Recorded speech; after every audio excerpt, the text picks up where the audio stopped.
আসসালামু আলাইকুম ওয়া রাহমাতুল্লাহি ওয়া বারাকাতুহু। আলহামদুলিল্লাহি ওয়াহদাহু ওয়াস সালাতু ওয়াস সালামু আলা মান লা নাবিয়্যা বা'দাহু। প্রশংসা আল্লাহ সুবহানাহু ওয়া তাআলার জন্য, শান্তি অবতীর্ণ হোক মুহাম্মদ সাল্লাল্লাহু আলাইহি ওয়াসাল্লামের প্রতি। সময় যেহেতু অনেক সংক্ষিপ্ত হয়ে এসেছে, সেহেতু কোনো ভূমিকা ছাড়াই আমি আমার বক্তব্যের বিষয়ের দিকে এগিয়ে যাই।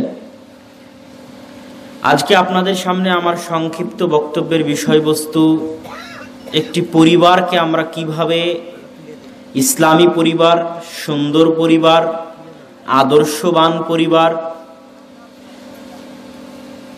একটা নমুনা বা মডেল পরিবার হিসেবে গড়ে তুলতে পারি, সেই মর্মে সংক্ষিপ্ত গুরুত্বপূর্ণ আলোচনা পেশ করার চেষ্টা করব ইনশাআল্লাহ। যারা উপস্থিত হয়েছেন তাদের সকলকে, পিছনে যারা দাঁড়িয়ে আছেন তাদেরকেও বসার অনুরোধ করতেছি। যদি শুনতে চান তাহলে বসে পড়েন, আর যদি শুনতে না চান তাহলে চলে যান। কিন্তু কোরআন এবং হাদিসের মজলিসের আদব রক্ষা করতে হবে। আর কোরআন এবং হাদিসের মজলিসের আদব হচ্ছে বসে শুনতে হবে। এই জন্য যারা পিছনে দাঁড়িয়ে আছেন তাদেরকে অনুরোধ করব বসে পড়ার জন্য, এবং যারা সাইডেও দাঁড়িয়ে আছে তাদেরকেও সামনে গিয়ে বসার জন্য অনুরোধ করতেছি। যারা স্বেচ্ছাসেবক তাদের বাইরে। আপনারা কি স্বেচ্ছাসেবক? এই যে ভাই, উনি স্বেচ্ছাসেবক। যারা স্বেচ্ছাসেবক নয় তারা মধ্যে চলে যান, ভিতরে যান।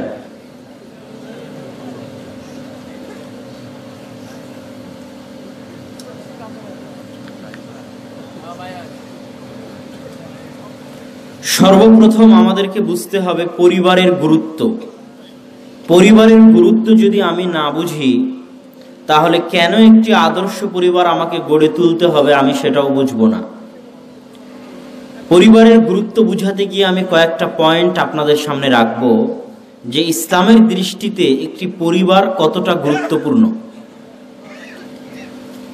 ইসলামের নিয়ম হচ্ছে, আজকে যদি কোনো স্বামী তার স্ত্রীকে তালাক দেয়, তাহলে পরের দিনই সেই তালাকপ্রাপ্তা মেয়ে আরেকজন স্বামীর সাথে বিবাহ বন্ধনে আবদ্ধ হতে পারবে না, যতক্ষণ না সে ইদ্যত পালন করে।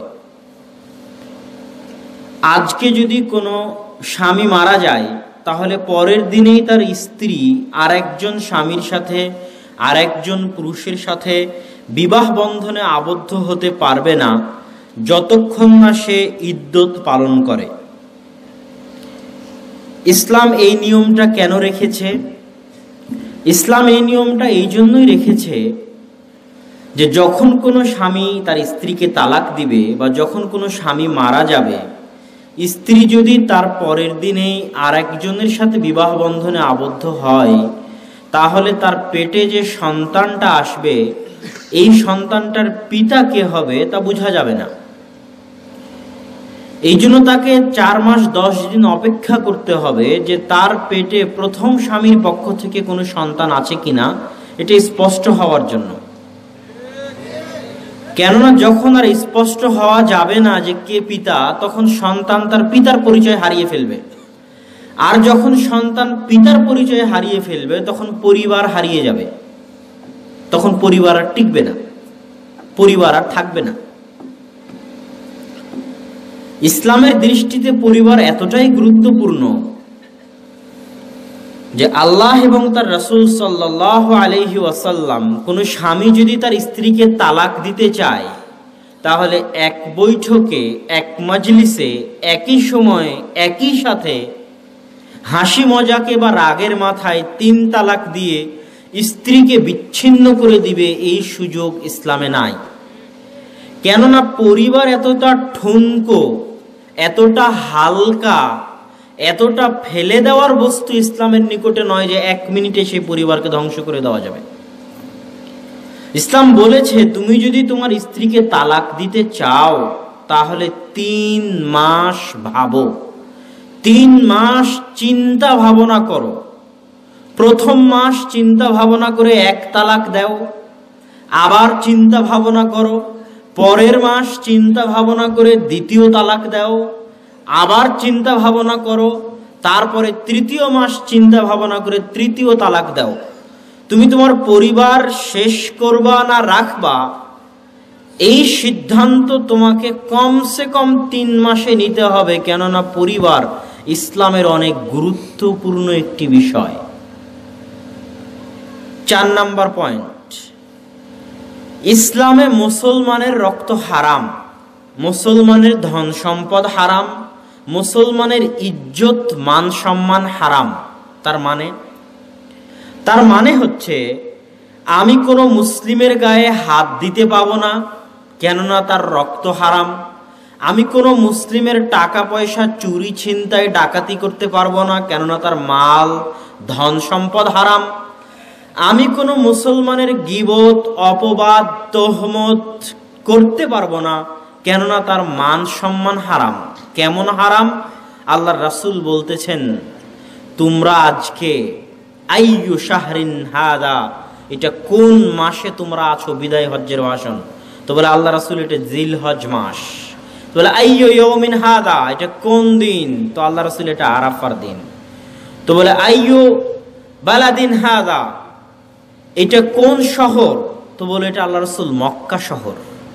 তো বলে মক্কা শহর যতটা না মানসম্মানপূর্ণ, আজকের দিন যতটা না মানসম্মানপূর্ণ, আজকের জিলহজ মাস যতটা না মানসম্মানপূর্ণ, এবং আরেক হাদিসে কাবা ঘর যতটা না মানসম্মানপূর্ণ, একজন মুসলমানের রক্ত ধন সম্পদ তার চেয়ে বেশি সম্মানিত। আল্লাহ সুবহানাহু ওয়া তাআলার নিকটে আহওয়ান, কাবা ঘর ধ্বংস হয়ে যাওয়া হালকা, কিন্তু একজন মুসলমানকে হত্যা করা কাবা ঘর ধ্বংস হওয়ার চাইতে অনেক অনেক গুণ কঠিন আল্লাহ সুবহানাহু ওয়া তাআলার নিকটে। এই জন্য আল্লাহ সুবহানাহু ওয়া তাআলা বলছেন, লাওয়ান্না ইশতারাকা আহলুল আরদি ওয়া আহলুস সামা, আসমান এবং জমিনের সকল মানুষ, সকল জিন এবং সকল ফেরেশতা মণ্ডলী মিলে যদি একজন মুসলমানকে হত্যা করে, তাহলে আল্লাহ সুবহানাহু ওয়া তাআলা ওই আদম আলাইহিস সালাতু ওয়াস সালাম থেকে নিয়ে কিয়ামত পর্যন্ত যত মানুষ আসবে এবং এসেছে, যত ফেরেশতা আছে, যত জিন এসেছে এবং আসবে, যারা সকলে একত্রিত হয়ে একজন মুসলমানকে হত্যা করেছে, তাদের সকলকেই আল্লাহ জাহান্নামে নিক্ষেপ করতে বিন্দু মাত্র দ্বিধা করবেন না। বুঝাতে পারিনি মনে হয়, কথা কি স্পষ্ট? এটা মুসলমান মুমিনের রক্তের দাম। আপনি রাস্তাঘাটে হরতাল মিছিল রাজনৈতিক দ্বন্দ্বের কারণে মানুষকে হত্যা করে দিবেন, এত সহজ নয়। সম্মানিত উপস্থিতি, তো ইসলামে যাদেরকে হত্যার বিধান দিয়েছে তাদের মধ্যে একজন হচ্ছে যে আর একজন মুসলমানকে হত্যা করবে, আর একজন হচ্ছে যে বিবাহিত অবস্থায় জেনা করবে, আর একজন হচ্ছে যে জামাত ত্যাগ করবে, ইসলামী খেলাফতের খলিফার আনুগত্য ত্যাগ করে বিদ্রোহ করবে। এখন এই যে যাদের বিরুদ্ধে ইসলাম হত্যার হুকুম দিল, তাদেরকে কিভাবে হত্যা করতে হবে? তাদেরকে আপনি এক তরবারির আঘাতে 1 সেকেন্ডে হত্যা করেন, কোনো সমস্যা নাই। একজন মুসলমান আর একজন মুসলমানকে হত্যা করেছে, কিসাস হিসেবে একটা তরবারির আঘাত দিয়ে তাকে হত্যা করেন, সমস্যা নাই। কিন্তু যে বিবাহিত অবস্থায় জেনা করেছে তাকে কিভাবে হত্যা করতে হবে? ইসলাম বলতেছে যে বিবাহিত অবস্থায় জেনা করেছে তাকে তরবারি দিয়ে হত্যা করবা, ফাঁসির কাস্টে ঝুলিয়ে দিবা, গুলি করে হত্যা করবা, শুলির কাস্টে ঝুলিয়ে দিবা? জি না, হাজার হাজার মানুষের সামনে খোলা মাঠে অর্ধ বুক পর্যন্ত পুঁতে দিয়ে মাটিতে চারিদিক থেকে হাজার হাজার মানুষ ইট পাথর ঢেল লোহা তার প্রতি নিক্ষেপ করবে। কোনো ইট গিয়ে তার মাথায় লাগবে, সে চিৎকার করবে বাপরে মারে করে। কোনো ইট গিয়ে তার হাতে লাগবে, সে বাপরে মারে করে চিৎকার করবে। কোনো ইটের আঘাতে মাথার ঘেলু বেরিয়ে যাবে, কোনো পাথরের আঘাতে চোখ নষ্ট হয়ে যাবে, দাঁত ভেঙে যাবে। এভাবে মারতে মারতে তার চিৎকার শুনতে শুনতে তাকে হত্যা করা হবে, এত নিষ্ঠুর ও নির্দয়ভাবে। কেন? বিবাহিত অবস্থায় জেনা করলে পরিবার ধ্বংস হয়ে যায়। কথা বুঝেননি? তাহলে পরিবারের গুরুত্ব ইসলামে কত বুঝতে পারছেন? পরিবারের গুরুত্ব ইসলামে কত সীমাহীন। আমি একটা বাক্যই বলতে চাই, পরিবার আছে তো ইসলাম আছে, পরিবার নাই তো ইসলাম নাই। আল্লাহ সুবহানাহু ওয়া তাআলা পৃথিবী সৃষ্টির দিন থেকে নিয়ে আজ পর্যন্ত পৃথিবীকে আবাদ করেছেন পারিবারিক সম্পর্কের ভিত্তিতে। এই জন্য যে জাতি পরিবারকে ধ্বংস করতে চেয়েছে, আল্লাহ ওই জাতিকে নিষ্ঠুর ও নির্দয়ভাবে দুনিয়ার বুক থেকে ধ্বংস করে দিয়েছেন। যেমন লূত আলাইহিস সালাতু ওয়াস সালামের কওম, তারা যে শহরে বাস করত, আল্লাহ ওই শহরটাকে এইভাবে উল্টিয়ে দিয়েছেন এবং সেই শহরটা, উল্টে যাওয়া শহরটা এখন মৃত সাগর, জর্ডানের ডেড সি, মৃত সাগর। ওই শহরটা, যে শহরকে আল্লাহ উল্টিয়ে দিয়েছিলেন, এবং ওই শহরের পানি এতটা লবণাক্ত যে মানুষ ওই শহরের পানিতে, ওই নদীর, ওই সমুদ্রের পানিতে ডুবে না, এমনি ভেসে থাকে। আল্লাহর নিদর্শন। কেন আল্লাহ এত নির্দয় ও নিষ্ঠুরভাবে ধ্বংস করে দিলেন? তারা জেনায় লিপ্ত থাকত, আর জেনার মাধ্যমে পরিবার ধ্বংস হয়ে যায়। জারদ সন্তান হয়, জারদ সন্তানের বাপ থাকে না, পরিবার ধ্বংস হয়ে যায়। আর পরিবার ধ্বংস হয়ে গেলে এই পৃথিবী আবাদ রাখার আল্লাহর কোনো মানে থাকে না। আল্লাহ সুবহানাহু ওয়া তাআলা পরিবারের মাধ্যমে পৃথিবীকে আবাদ রেখেছে যুগ যুগ ধরে। তো পরিবারই যদি ধ্বংস হয়ে যায় জেনার মাধ্যমে, তো আল্লাহর এই পৃথিবী রাখার কোনো আর অর্থ থাকে না। এই পৃথিবীও আল্লাহ ধ্বংস করে দিবেন যেই দিন পরিবার প্রথা ধ্বংস হয়ে যাবে। সেই দিন মাহদী আলাইহিস সালাতু ওয়াস সালাম এবং ঈসা আলাইহিস সালাতু ওয়াস সালামের পরে তারা যে 7 বছর পৃথিবীতে শাসন করবেন, তারপরে যখন পৃথিবীর মানুষ খোলা মাঠে কুকুরের মতো জেনায় লিপ্ত হবে, শিয়ালের মতো জেনায় লিপ্ত হবে, গাধা গাধি, গরু বকরি, ছাগল মুরগি হাঁস তাদের মতো জেনায় লিপ্ত হবে, তখন আর পরিবার প্রথা বাকি থাকবে না। তখন আল্লাহর পৃথিবীকেও বাকি রাখার প্রয়োজন হবে না। তখন আল্লাহ পৃথিবীকে ধ্বংস করে দিবেন। তখন কিয়ামত কায়েম হয়ে যাবে। তথা পৃথিবীও ততদিন থাকবে যতদিন পরিবার প্রথা থাকবে। তো পরিবার আছে তো ইসলাম আছে, পরিবার নাই তো ইসলাম নাই। এই জন্য একটি আদর্শ পরিবার, একটি ইসলামী পরিবার ইসলামের সবচেয়ে বড় দাবি।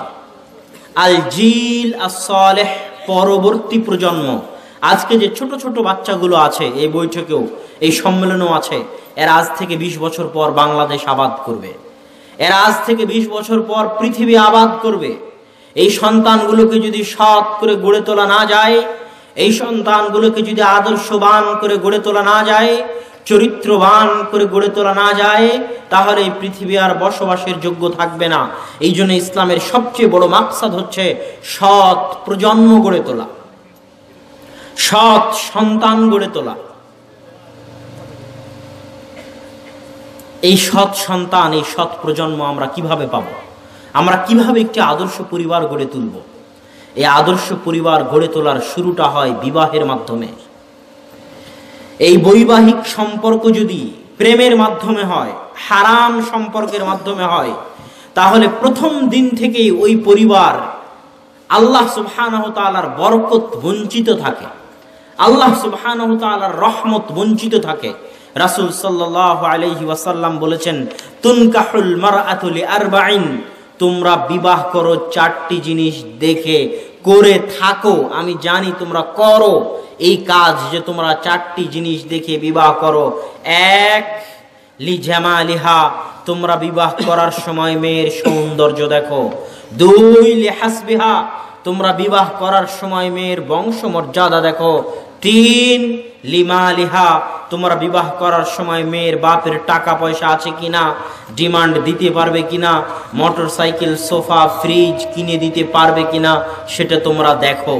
তবে জেনে রাখো, আমি মুহাম্মদ সাল্লাল্লাহু আলাইহি ওয়াসাল্লাম তোমাদেরকে বলে যাচ্ছি, ফাজফার বিযাতিদ্দিন, যদি সৌন্দর্য নাও পাও, যদি টাকা পয়সা নাও পাও, যদি বংশ নাও পাও,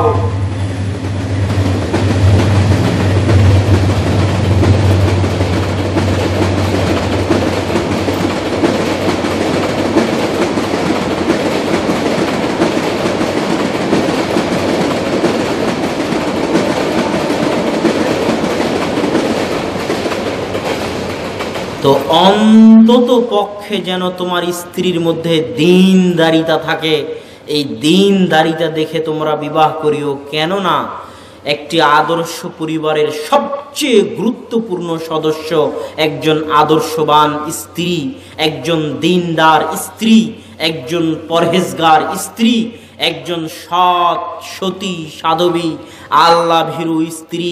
এই আল্লাহ ভীরু স্ত্রী, দীনদার স্ত্রীর মূল্য আল্লাহ এবং আল্লাহ রাসূলের নিকটে অপরিসীম ও সীমাহীন। রাসূল সাল্লাল্লাহু আলাইহি ওয়াসাল্লাম বলছেন, আদ-দুনিয়া কুল্লুহা মাতা ওয়া খায়রু মাতাইহা আল মারআ সালিহা।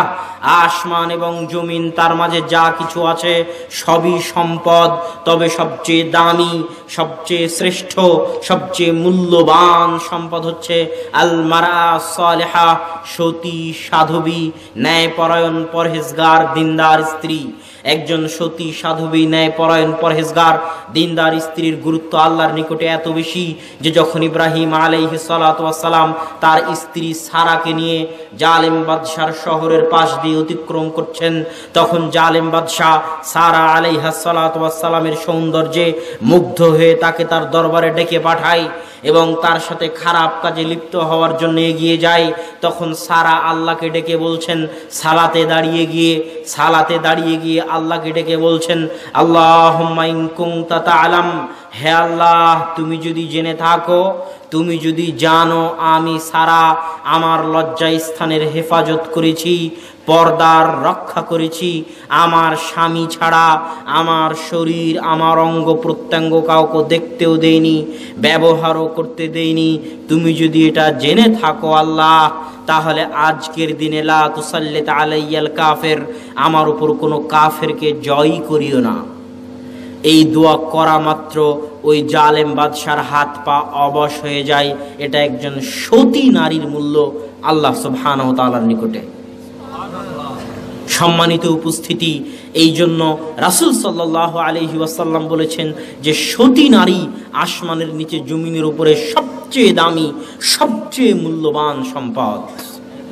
তো এই জন্য রাসূল সাল্লাল্লাহু আলাইহি ওয়াসাল্লাম নির্দেশ দিচ্ছেন যেন বিবাহের সময় যুবক তুমি কারো প্রেমে পড়ে, কারো চেহারায় মুগ্ধ হয়ে, কারো টাকা পয়সায় মুগ্ধ হয়ে বিবাহ করিও না। স্থায়ীভাবে তুমি পরিবারকে ধ্বংস করে দিবে।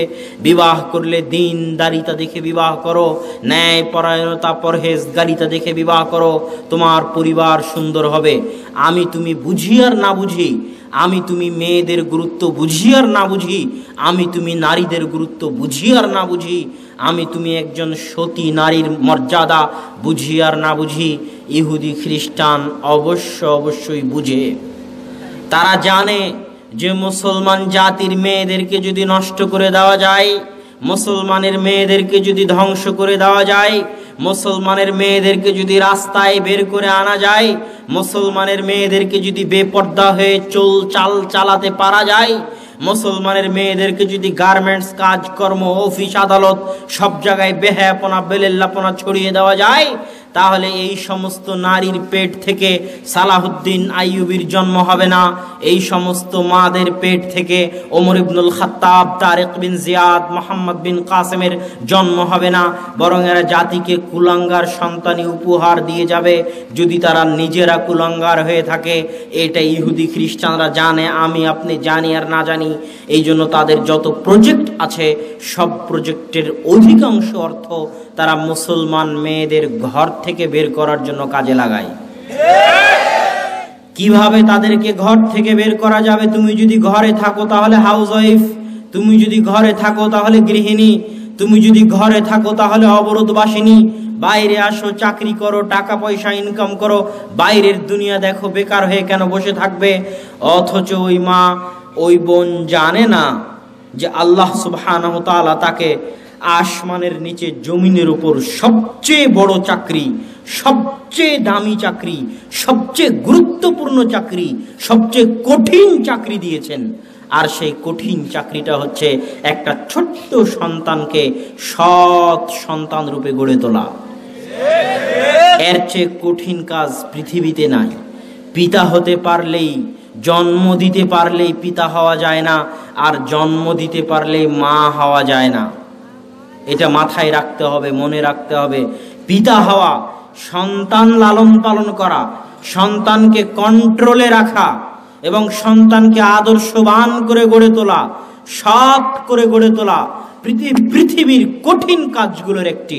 পারমাণবিক বম বানানো অত কঠিন নয়, মঙ্গল গ্রহে যাওয়াও অত কঠিন নয়, আর চাঁদে যাওয়াও অত কঠিন নয় যত কঠিন একটা ছোট্ট শিশুকে সৎ মানুষ রূপে গড়ে তোলা যত কঠিন। কিভাবে গড়ে তুলবেন সেটাই আজকের বক্তব্যের বিষয়বস্তু। মা এবং বোনদের উদ্দেশ্যে এবং উপস্থিত পিতা, অভিভাবক ও যুবকদের উদ্দেশ্যে যে একটি আদর্শ এবং সৎ পরিবার, একটি ইসলামী পরিবার কিভাবে গড়ে তোলা যায়, তার প্রথম ধাপ হচ্ছে দিনদার মেয়ে বিবাহ করতে হবে। প্রেমের সম্পর্কের মাধ্যমে বিবাহ হওয়া হবে না, সেই বিবাহে আল্লাহর বরকত থাকে না। যে বিবাহ আল্লাহর নাফরমানির মাধ্যমে সংঘটিত হয়, ওই বিবাহে আল্লাহর বরকত থাকে না। যেই বিবাহ আল্লাহ রাসূলের সুন্নাতকে পদদলিত করার মাধ্যমে সংঘটিত হয়। এই জন্য দ্বিতীয় পর্যায়ে দিনদার স্ত্রী চয়ন করার পরের পর্যায়ে গাবতলী, বগুড়া থেকে শুরু করে বাংলাদেশে প্রচলিত বিবাহের যত অনুষ্ঠান আছে, যত কৃষ্টি কালচার আছে, যত অপসংস্কৃতি আছে, যত রসম রেওয়াজ আছে, এই সমস্ত ইসলাম বিরোধী সকল রসম রেওয়াজকে উপেক্ষা করে, পা দিয়ে পিষে দিয়ে, ভেঙে দিয়ে একমাত্র সুন্নতি পদ্ধতিতে বিবাহ বন্ধনে আবদ্ধ হলে ওই সংসারে আল্লাহর পক্ষ থেকে বরকত অবতীর্ণ হবে। কেননা বিবাহ আপনার নিজের বিষয় নয়। আপনি মনে করলেন বিবাহ আপনার নিজের বিষয়, জি না। বিবাহ হচ্ছে সুন্নাত। বিবাহ কি? আল্লাহর রাসূলের সুন্নাত। এই জন্য বিবাহ যদি করতে চান তাহলে আল্লাহর রাসূলের পদ্ধতিতেই করতে হবে। আপনার নিজের পদ্ধতি, নিজের মন মানানি, নিজের ইচ্ছা, নিজের চাহিদার বাস্তবায়ন আপনি বিবাহে করতে পারবেন না। কেননা বিবাহ আল্লাহর রাসূলের রেখে যাওয়া সুন্নাত। আমাদের সমাজে আমরা বিবাহকে কঠিন বানিয়ে ফেলেছি। বিবাহ করতে কি লাগে? বিবাহ করতে মেয়ের বাপ লাগে। মেয়ের বাপ ছাড়া বিবাহ হয় না। যত বড় আলেম ফতোয়া দিক, যত বড় মুফতি ফতোয়া দিক, মেয়ের পিতা অথবা পিতার সম্মতি, মেয়ের পিতা অথবা মেয়ের পিতার সম্মতি ছাড়া বিবাহ হয় না, সেটা জেনা হয়। এটা গেল এক নাম্বার। মেয়ের পিতার উপস্থিতি লাগবে, দুইজন সাক্ষী লাগবে, যে বিবাহ করবে সেই ছেলেকে লাগবে, আর যে বিবাহ পড়াবে তাকে লাগবে। আর কবুল ছেলে বলবে না মেয়ে বলবে? যে আপনারা তো টিভিতে সব জায়গাতেই দেখেন যে কবুল কে বলে? মেয়ে বলে। মেয়ের কাছে কেউ ওই সাক্ষী উকিল বাপ হয়ে যাওয়ারও সিস্টেম ইসলামে নাই। মেয়ের কথা এবং যোগাযোগ হবে পিতার সাথে। পিতার সাথে মেয়ের কথা এবং যোগাযোগ হবে। পিতা মঞ্চে উপস্থিত আছে মানে মেয়ে রাজি। মেয়ে রাজি কি রাজি না এটা পিতার ব্যাপার। সে আগের দিন জানুক, 10 দিন আগে জানুক, 15 দিন আগে জানুক, সে মেয়ের সম্মতি জেনে নিবে। পিতা বিবাহের মঞ্চে উপস্থিত আছে মানে মেয়ে সম্মতি আছে, মেয়ে রাজি আছে।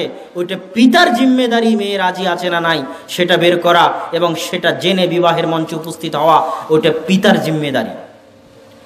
এত সিম্পল একটা অনুষ্ঠানকে আমরা এত কঠিন বানিয়েছি। যে সমাজে বিবাহ যত কঠিন ওই সমাজে জেনা তত সহজ। যে সমাজে বিবাহ যত কঠিন ওই সমাজে জেনা তত সহজ। যে সমাজে বিবাহ যত কঠিন ওই সমাজে জেনা তত সহজ। যে সমাজে বিবাহ যত কঠিন ওই সমাজে জেনা তত সহজ। আল্লাহ রাসূলের যুগে বিবাহ এত সহজ ছিল, এত সহজ ছিল যে আল্লাহ রাসূলের কাছের সাহাবী বিবাহ করেছে, অথচ আল্লাহ রাসূল জানেনই না। গায়ে হলুদ দেখেছি, হলুদ কেন? তো বলো আল্লাহ রাসূল আমি বিবাহ করেছি। আল্লাহ রাসূল জানেনই না তিনি বিবাহ করেছেন। বিবাহ এতটা সহজ ছিল আল্লাহ রাসূলের যুগে। এত রসম রেওয়াজ, এত অনুষ্ঠানের মধ্যে বিবাহকে বন্দী করার মাধ্যমে বিবাহকে কঠিন করে দেওয়া হয়েছে। বিবাহকে সুন্নতি পদ্ধতিতে করতে হবে, সহজ ও সিম্পল ভাবে, মসজিদে এবং বেপর্দা ও বেলেল্লাপনা মুক্ত বিবাহ হতে হবে। তাহলে ওই সংসারে আল্লাহর পক্ষ থেকে বরকত হবে, হবেই হবে, নিশ্চিত হবে, অবধারিত হবে, ইনশাআল্লাহ হবে। কেননা বিবাহ আল্লাহ রাসূলের সুন্নাত, আর আল্লাহ ওয়াদা দিয়েছেন যে বিবাহ করে তার জন্য আল্লাহর রহমত বরকতের দরজা উন্মুক্ত করে দেন। তার রুজি রুটি আল্লাহ প্রশস্ত করে দেন। কেন প্রশস্ত করে দেন? আব্দুর রাজ্জাক বিন ইউসুফের মুখে অনেক বক্তব্য শুনেছেন যে ছেলে বেশি হলে টাকা বেশি হবে, ছেলে মেয়ে বেশি হলে টাকা বেশি হবে। এই কথা আব্দুর রাজ্জাক বিন ইউসুফের মুখে শুনেছেন? আর আমাদের পক্ষ থেকে প্রচার করা হবে যে ছেলে হোক মেয়ে হোক দুটি সন্তানই যথেষ্ট, একটি হলে আরো ভালো। এটাও তো জানেন। তো আল্লাহ রাসূল বলতেছে যে বিবাহ হলে আল্লাহর রহমত আর বরকতের দরজা উন্মুক্ত হয়ে যায়, সন্তান হলে রুজি রুটির দরজা উন্মুক্ত হয়ে যায়। কিভাবে, কেমনে? মানুষ তো বলতেছে সন্তান হলে তুমি খাওয়াতে পারবা না, সন্তান কম নাও, বলতেছে না? তো আগে এই কথাটার উত্তর দেই।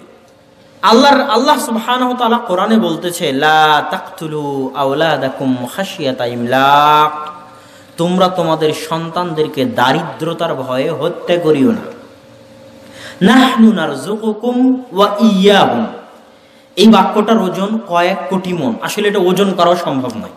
কত কোটি মন আর কত বিলিয়ন কত ট্রিলিয়ন মন তা আমার জানা নাই এই বাক্যটার ওজন। সেটা কি? মানুষ বলে যে আমি সন্তান নিব না বা নিও না, কেননা টাকা পয়সা নাই, কেমনে খাওয়াবা, এত সন্তানকে কেমনে মানুষ করবা, এটা মানুষ বলে। আল্লাহ জানে যে এটা মানুষ বলে। তো আল্লাহ বলতেছে যে আরে মানুষ, তুই সকালে যেটা খেয়েছিস ওটাও আমি আল্লাহ খাইয়েছি, দুপুরে যেটা খেয়েছিস ওটাও আমি আল্লাহ খাইয়েছি, রাত্রে যেটা খাবি ওটাও আমি আল্লাহ খাওয়াবো। এখন পর্যন্ত তুই তো তোর নিজের রিজিকের মালিক হতে পারিসনি, এখনো তোর রিজিকের মালিক আমি আল্লাহ। তুই কবে তোর রিজিকের মালিক হলি যে বলিস তোর সন্তান হলে কি খাওয়াবি? কথা মনে বুঝাতে পারি। আল্লাহ বলছেন নাহনু নারযুকুকুম ওয়া ইয়্যাহুম, আরে মানুষ তোকেও খাওয়ায় আমি, তোর সন্তানকেও খাওয়াবো আমি।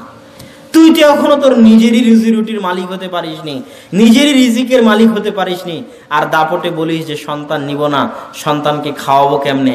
তোর রিজিকের মালিকও আমি, তোর সন্তানের রিজিকের মালিকও আমি।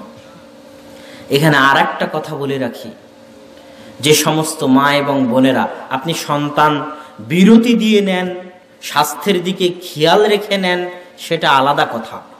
কিন্তু দুটো সন্তান নিয়ে একটা সন্তান নিয়ে সন্তান নেওয়া বন্ধ করে দিবেন, আর সন্তান নিব না এই বাক্যটা মুখ দিয়ে উচ্চারণ করবেন, এই বাক্যটা যে কত ভারী। এই বাক্যটাকে যদি আটলান্টিক মহাসাগরে ফেলে দেওয়া যায় তাহলে আটলান্টিক মহাসাগরের পানি কালো হয়ে যাবে, এত ভারী। হিমালয় পাহাড় এই বাক্যের ওজন বহন করতে পারবে না, এই বাক্য এত ভারী, এত কঠিন। কেন? সারা পৃথিবীতে যদি এখন কয়েকশো কোটি মানুষ থাকে, আর কয়েক লক্ষ বিজ্ঞানী আর কয়েক লক্ষ ডাক্তার থাকে, এরা যদি সব এক জায়গায় একত্রিত হয়, এক মাঠে, কয়েক লক্ষ বিজ্ঞানী, কয়েক লক্ষ ডাক্তার আর কয়েকশো কোটি মানুষ একত্রিত হয়ে যদি মরা পর্যন্ত, কিয়ামত পর্যন্ত চেষ্টা করে, আর স্বামী স্ত্রী যদি পরস্পরে দিনে রাতে 24 ঘন্টায় 1000 বার মিলিত হয়, আর এতগুলো বিজ্ঞানী আর ডাক্তার যদি কিয়ামত পর্যন্ত চেষ্টা করে একটা সন্তান পেটে নিয়ে আসবে, তো কারো বাপের 14 গোষ্ঠীর খাওয়া নাই যদি আল্লাহ না দেয় সন্তান দিতে। তাহলে এই বাক্যটা কতটা ভারী যে সন্তান নিব না। তুই কবে সন্তান নেওয়ার মালিক হলি? সারা পৃথিবীর সব মানুষ মিলে চেষ্টা করলেও পারবে না। তাহলে বাক্যটা ভারী। এই বাক্য বলা আল্লাহর সাথে নাফরমানি করা, আল্লাহর শক্তি, আল্লাহর ক্ষমতা, আল্লাহর দাপটকে বৃদ্ধাঙ্গুলি দেখানো।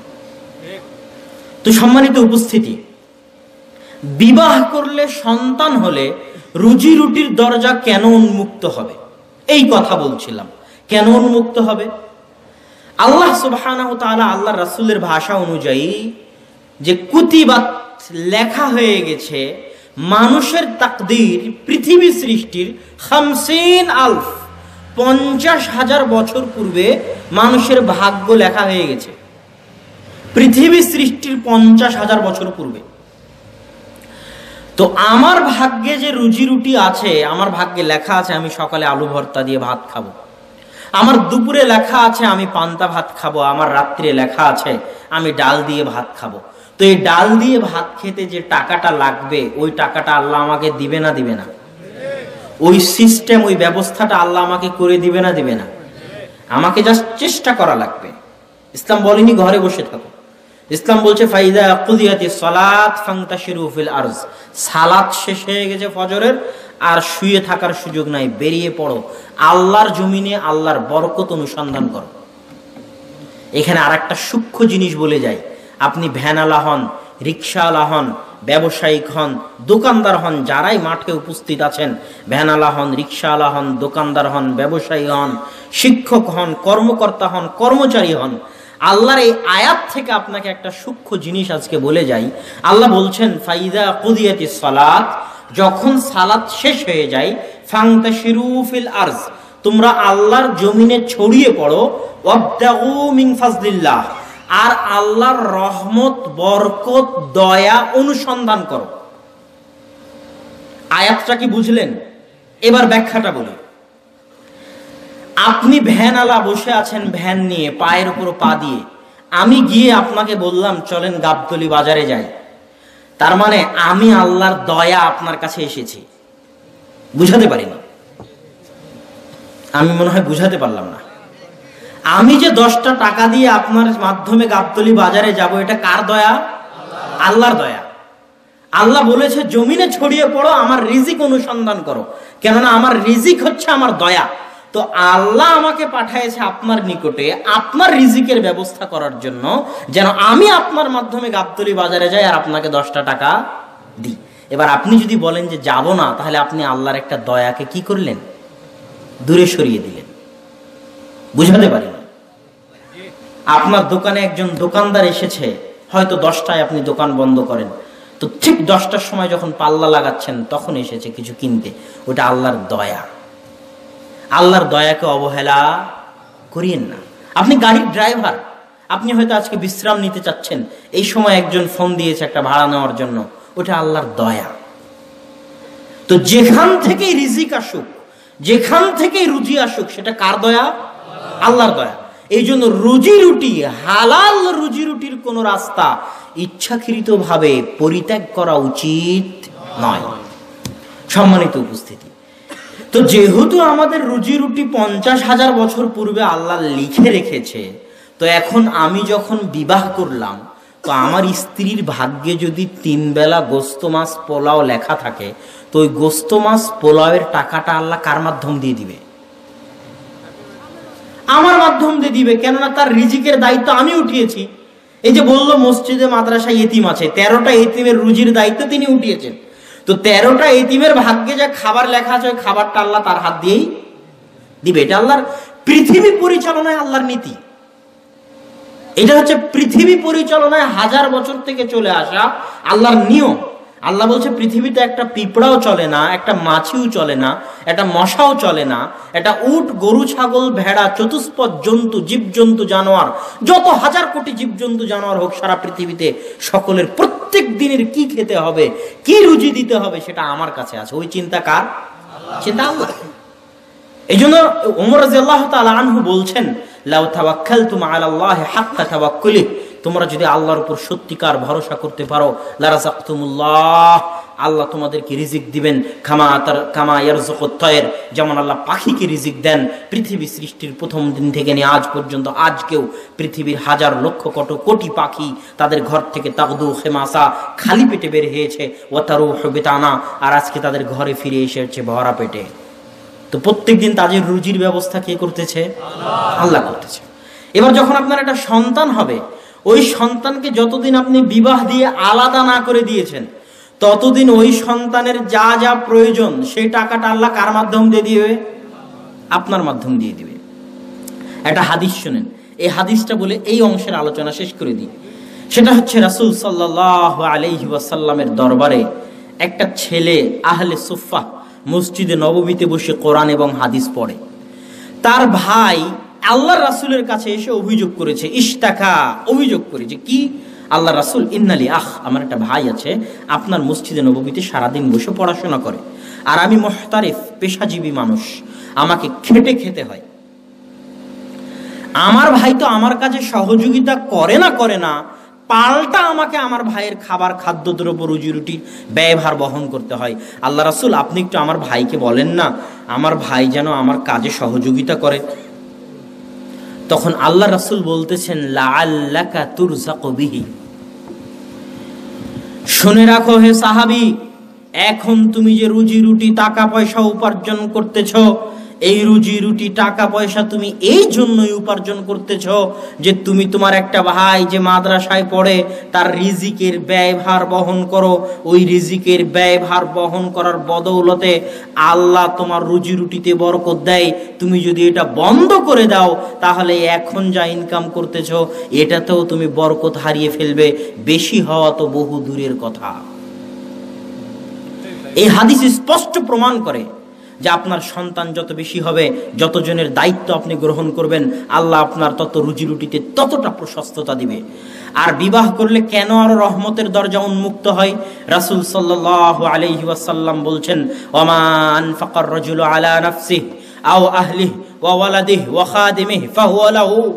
বিবাহ করার পর থেকে একটা মানুষ যদি সৎ নিয়তে, সঠিক নিয়তে একটা টাকা নিজের উপর ব্যয় করে, একটা টাকা তার সন্তানের পড়াশোনার জন্য ব্যয় করে, একটা টাকা তার স্ত্রীর চিকিৎসার জন্য ব্যয় করে, তাহলে এই ব্যয় করা প্রত্যেকটা টাকা যা সে নিজের জন্য করেছে, তার সন্তানের জন্য করেছে, তার স্ত্রীর জন্য করেছে, তার পিতা মাতার জন্য করেছে, সবই কিয়ামতের মাঠে তার জন্য সাদকা হিসেবে গণ্য হবে।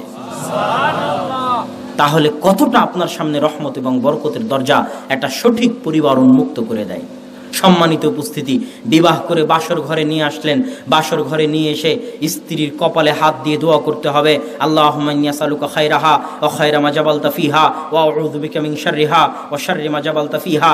হে আল্লাহ, আমার স্ত্রীর মধ্যে যে কল্যাণ আছে সেই কল্যাণ আমি চাই, আর আমার স্ত্রীর মধ্যে যে অকল্যাণ আছে সে অকল্যাণ থেকে আমি পরিত্রাণ চাই। তারপরে স্বামী স্ত্রী দুইজন মিলে 2 রাকাত সালাত আদায় করতে হবে। 2 রাকাত সালাত আদায় করে আল্লাহর নিকটে এই পরিবারের জন্য রহমত, বরকত এবং শান্তির দোয়া আল্লাহর নিকটে চাইতে হবে। কেননা আল্লাহ রহমত বরকত না দিলে রহমত বরকত সম্ভব নয়, কোনো দিনই সম্ভব নয়। এবার যখন স্বামী স্ত্রী মিলিত হতে যাবেন, স্বামী স্ত্রী যখন সহবাস যেটাই বলেন সাংসারিক জীবনে যখন মিলিত হতে যাবেন, যেটা আপনার জন্য আনন্দের বিষয়, যেটা আপনার জন্য হাসির বিষয়, সেটা ইসলামের নিকটে অনেক দামি। কেননা ওখান থেকে পরবর্তী প্রজন্ম আসবে, আর ইসলামে পরবর্তী প্রজন্মের অনেক দাম, অনেক গুরুত্ব। এই জন্য ইসলাম ওখানেও দোয়া শিখিয়ে দিয়েছে, ইসলাম ওখানেও দোয়া শিখিয়ে দিয়েছে, বিসমিল্লাহ আল্লাহুম্মা জান্নিবনা শাইতান ওয়া জান্নিবিশ শাইতানা মা রাযাকতানা।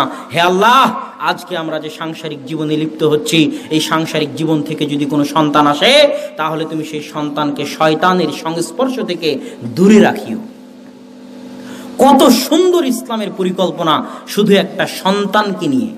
কেননা ওই সন্তান ইসলামের নিকটে সবচেয়ে দামি, আপনার নিকটে দামি হোক আর না হোক।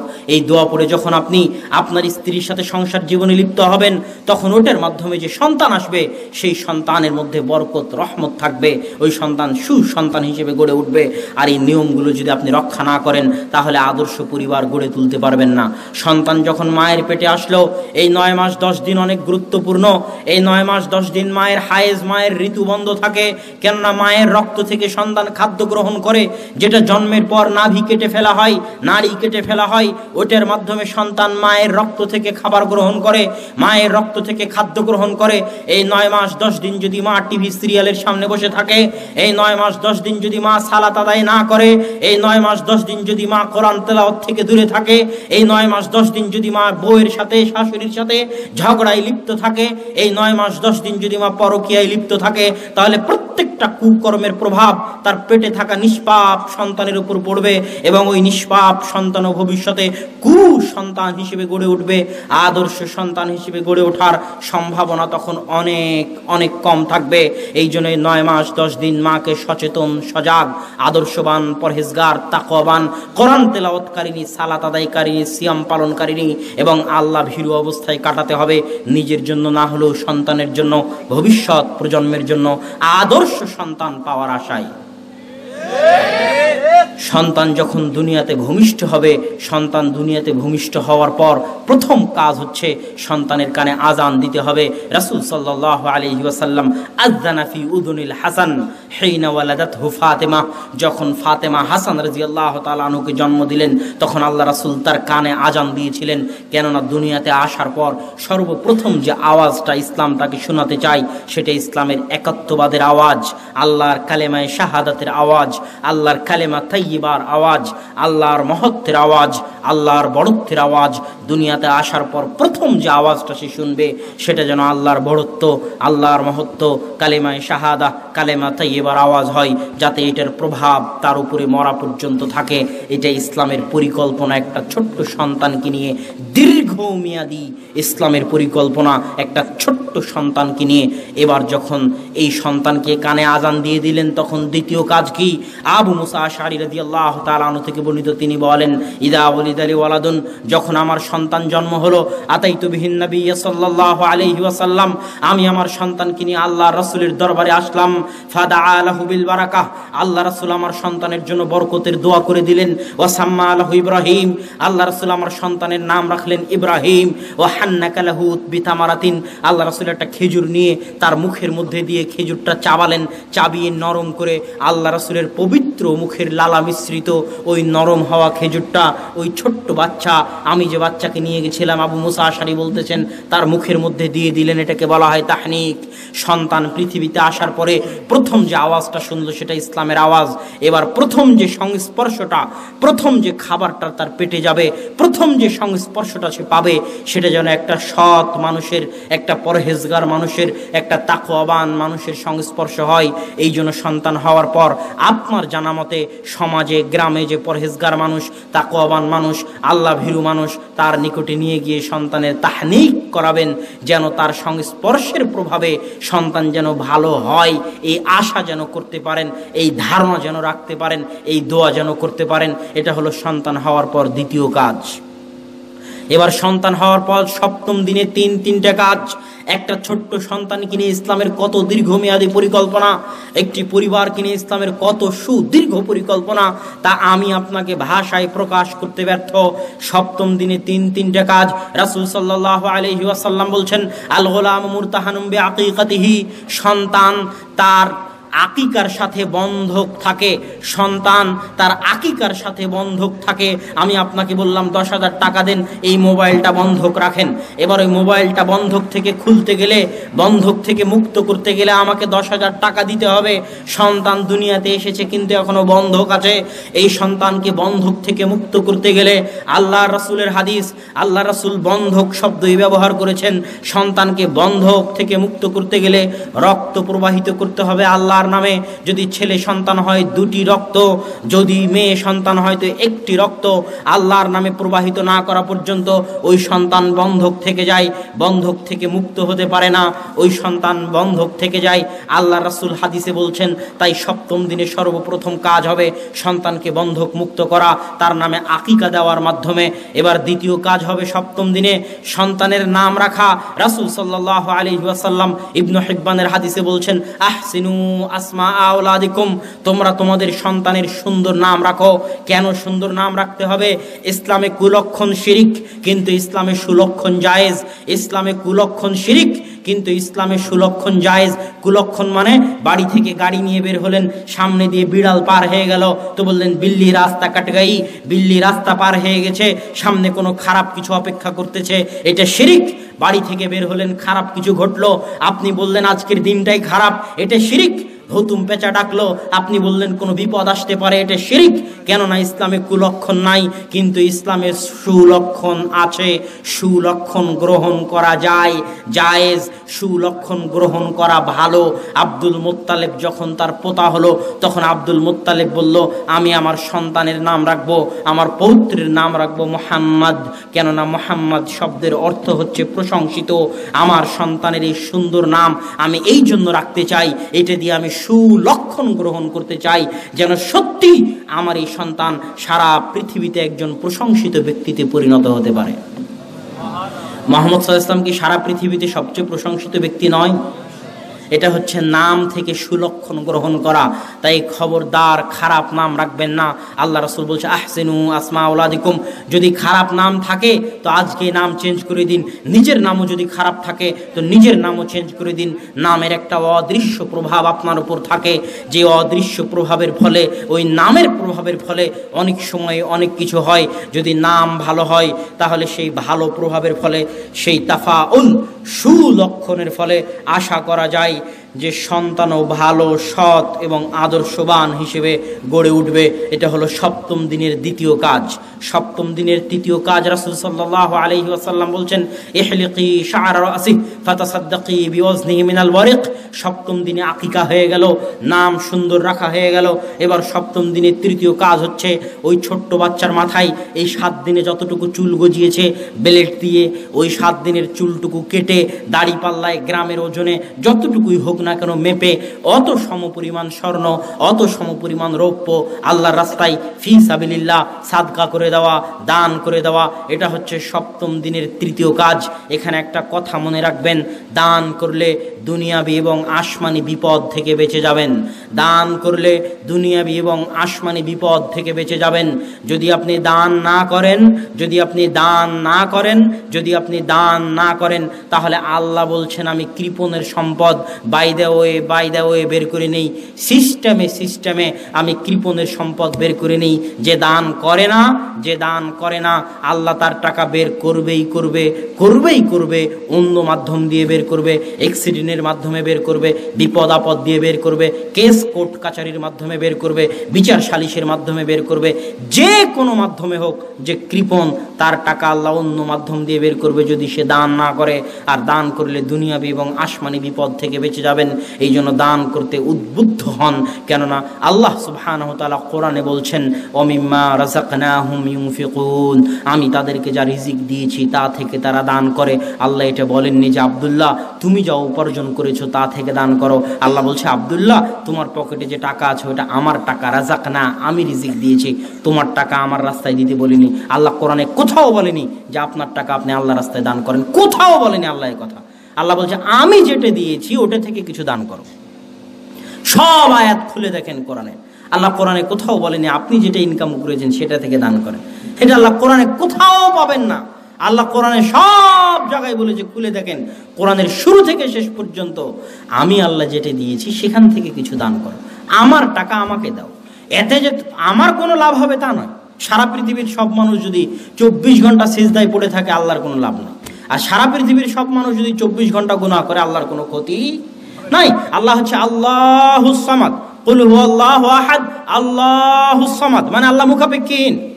আপনার ঠেকা পড়েছে দান করার মাধ্যমে আল্লাহর কাছ থেকে কিছু উপকার নেওয়ার, আপনার প্রয়োজন আছে, আপনি মুখাপেক্ষী, আপনি বাঁচতে চাইলে আপনি দান করেন, আল্লাহর কোনো প্রয়োজন নাই। কিন্তু টাকাটা আল্লাহরই, টাকাটা আপনার নয়। আল্লাহর দেওয়া টাকা আল্লাহকে দিবেন, উপকার আপনার, আল্লাহর কোনো উপকার নাই, আল্লাহর কোনো ক্ষতিও নাই। তো সম্মানিত উপস্থিতি, এই সপ্তম দিনে এই তিনটে কাজ, আকিকা, সুন্দর নাম রাখা এবং স্বর্ণ রৌপ্য চুল সমপরিমাণ আল্লাহর রাস্তায় দান করা, এই 3টে কাজ হওয়ার পর এবার এই সন্তানকে নিয়ে আপনার দিনকাল যাবে 2.5 থেকে 3 বছর। এই 2.5 থেকে 3 বছর এই সন্তানের জন্য সবচেয়ে গুরুত্বপূর্ণ, সবচেয়ে দামি। এই 2.5-3 বছর সময় এই সন্তান যা দেখবে, যা শুনবে, তা দ্বারা সে প্রভাবিত হবে। আপনি বুঝেন আর না বুঝেন, আপনি মনে করেন সন্তান ছোট, কিছু বুঝে না, কিন্তু আপনাকে জিজ্ঞেস করি, আপনি যে আজকে বাংলা বলতেছেন এটা কোথায় শিখেছেন?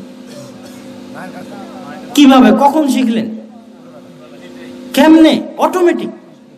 যখন আপনার বয়স 1-1.5, কিছুই বুঝেন না, মানুষ মনে করতো আপনি কিছু বুঝেন না, কিন্তু আল্লাহ আপনার ভিতরে এমন শক্তি দিয়েছে, অ্যাচিভ করার, অর্জন করার এমন শক্তি দিয়েছে যে মায়ের মুখের বাংলা ভাষা শুনে শুনে কোনো টিচার, কোনো শিক্ষক ছাড়াই আপনি বাংলা বলা শিখে গেছেন, বাংলা বলতে পারতেছেন, বাংলা বুঝা শিখে গেছেন, বাংলা বুঝে গেছেন। এই ক্ষমতা ওই ছোট্ট শিশুর মধ্যে আছে, সে অর্জন করতে পারে। এই 2.5-3 বছর যদি বাড়িতে টিভি থাকে, এই 2.5-3 বছর যদি সিনেমা চলে বাড়ির টিভিতে, নাটক চলে বাড়ির টিভিতে, মায়ের হাতে যদি, পিতার হাতে যদি অ্যান্ড্রয়েড ফোন থাকে আর সেটার গান বাজিয়ে যদি সন্তানের কান্না থামানো হয়, আছে না নাই?